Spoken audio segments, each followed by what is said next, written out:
See you in the next video, guys. Second try. We have to record this again because it was a mess, the first one. But we are going to get this done. I promise you, we're going to get this done. In this video, I'm just going to be replying to some of the comments. And I really wanted to do, I think it was two or three. There's 2 or 3 comments that I want to reply. I don't know if you might be watching this video, but I told you that I was going to make a video. It took me a little bit more because I didn't have that much time. I've been very, very busy working every day. Now I have a time. I got a call from my manager today and she told me that I don't have to work. So I just took the opportunity and I did my errands in the morning and now I'm here. We're going to get this done right now. Let's go. Oh yeah, well, who I am, who she is, right?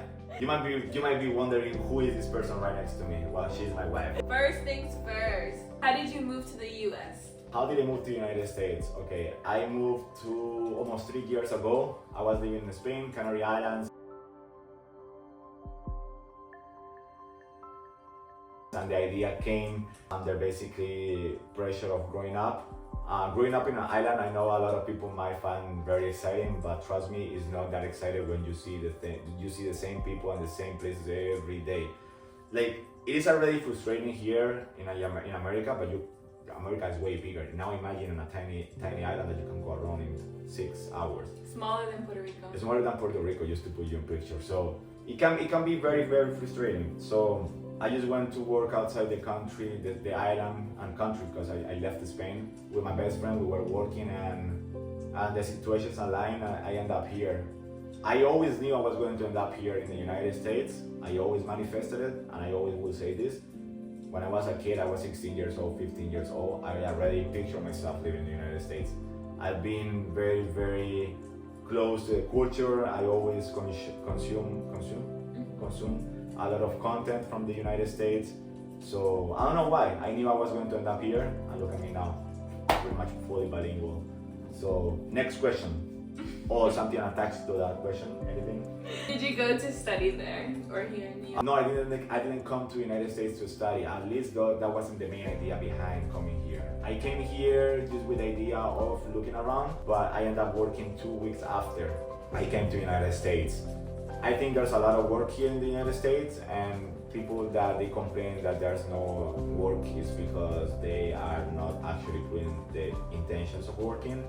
I literally see people working and looking for jobs every day, and if you want it, you're going to find, I promise you.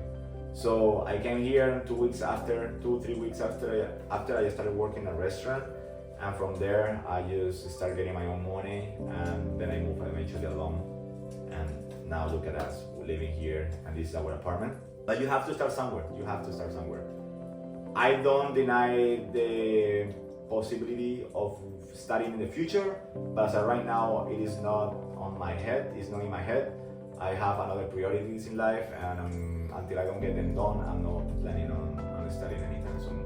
I'd rather to pay money for something very specific that it might help me than just paying college for 4 years and just going something really general just to get a diploma or like a degree. I'd rather to do old school. Next question.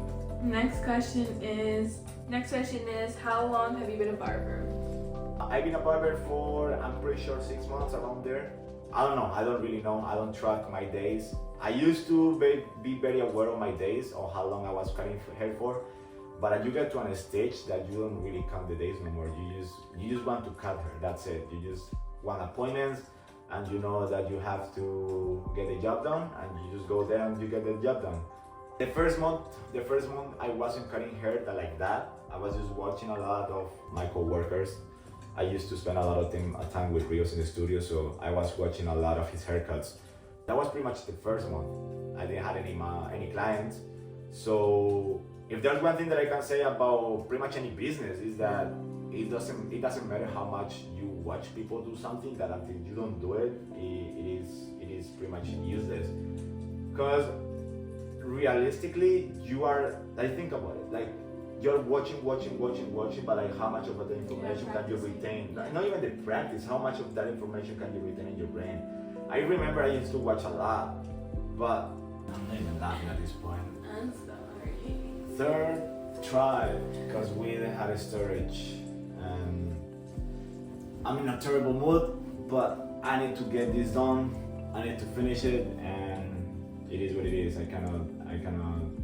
There's nothing wrong with making the video a third time. It's just it gets to a point that you are faking, not faking it, but like you're kind of going over it, like you are acting like it's too repetitive. It's too repetitive. I already know kind of how. I'm not going to be fake, you know. I'm not going to be when it's not like that. I already was like that in the two last videos, but I'm going to just use what I have from the last one and link it to this one, okay? But yeah, like last part in the last video was basically I was talking how much you can. It doesn't matter how much you can watch someone do something that until you don't do it, like that's pretty much it. You are not going to get that much knowledge. You can read many books, but how much of that information can you actually bring to reality? It's a lot of things involved. With that, I just close that part. Is there anything else that we were talking about? I don't even remember what we were talking about. That's why I like the last video. It was so natural. We were talking about things, and it was being very, very entertaining. But I cannot do anything. It's already lost, so I'm not going to think about it, and I'm just going to work with this. I think that's pretty much it. I don't know if I'm going to have enough from these last two videos, because I'm going to edit the videos. I'm not going to just put like the video like that and into my channel. But when you make cuts, if I have a 7-minute video, then how much of that actually can you put in the video? Which normally is you always cut like 2-3 minutes. At least for me, because my English is not that. Like I stutter a lot. Pretty much that's it.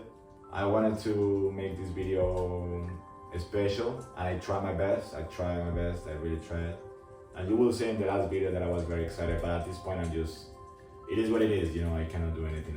I'm not going to. That's pretty much it. We'll see you in the next video. I don't know when I'm going to record. I'm going to be very busy this week. Once again, if you want to see more content like this, just drop a comment down there, and I will be reading them. I will be making videos about them, and that way I can get to interact with you, with anyone who is back there, because I know there's a few people back there that are interested in my life, and it's always nice to see people being interested in you. I don't know how to explain it, but it's nice. Because I used to make these videos just for me, not for anyone. And I never really thought that someone was going to be out there watching my videos. What to say? It's crazy. But that's how the internet, social media works. See you in the next video, guys.